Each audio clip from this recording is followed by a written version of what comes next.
Bwana, mambo vipi? Karibu tena kwenye Tubone Media, na leo tunaenda kuangalia kitu kipya kabisa. Tunaenda kuangalia ngoma ya kwake Harmonize. Ameachia ngoma mpya inaenda kwa jina la Final, ambayo amemshirikisha mwanadada kutoka Marekani, mwanadada akijulikana kama Min Beni Ali. So kama wewe ni mara kwanza unatuangalia, usisahau kusubscribe hapo channel yetu ili kuendelea kupata update za matangazo yanayokuja kila siku. So kabla tujaendelea, ngoja nikupe historia fupi ya mwanadada Min Beni Ali ili umjue kwa makini kabisa.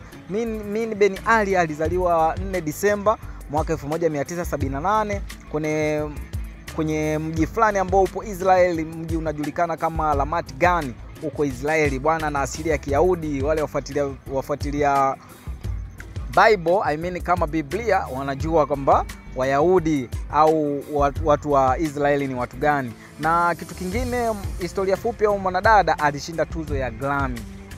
Umeona sasa alivyokuwa msanii mkubwa. Alishinda tuzo ya Grammy mwaka 2005 na alishinda tuzo ya Grammy kwenye wimbo ambao alishirikishwa na Kanye West. Nyimbo ilikuwa inakwenda kwa jina la Jesus Walk. Umeona mafanikio ya huyo mwanadada Min Ali Ben. Amefanya kolabo na wasanii wakubwa. Mfano amefanya kolabo na Jay-Z, amefanya kolabo na Kanye West, lakini leo hii amekuja Tanzania na amefanya kolabo na Harmonize. Sasa kipi amefanya kwenye hiyo ngoma? Bwana, endelea kukaa nasi mwanzo mpaka mwisho utajua kipi amefanya kwenye hiyo ngoma. Bwana, Harmonize amemshirikisha huyu Min Beni Ali kwenye ngoma yake na kwenda kwa jina la Final. Na hiyo ngoma sasa ikiwa ina masaa 12 tu na imezidi kushika kasi na imekuwa namba 9 on trending kwenye mtandao wa YouTube, ambako kwenye hayo masaa 12 imefikisha viewers 81,92,000 au ni viewers tu kwenye masaa 9.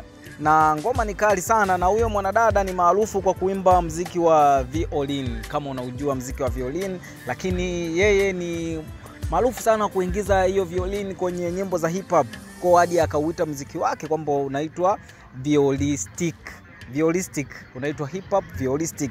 Na hiyo ngoma ni kali sana, so kama hujaiangalia nenda kaiangalie, na usisahau kudrop comment hapo nini maoni yako kwenye hiyo ngoma. So keep watching bro.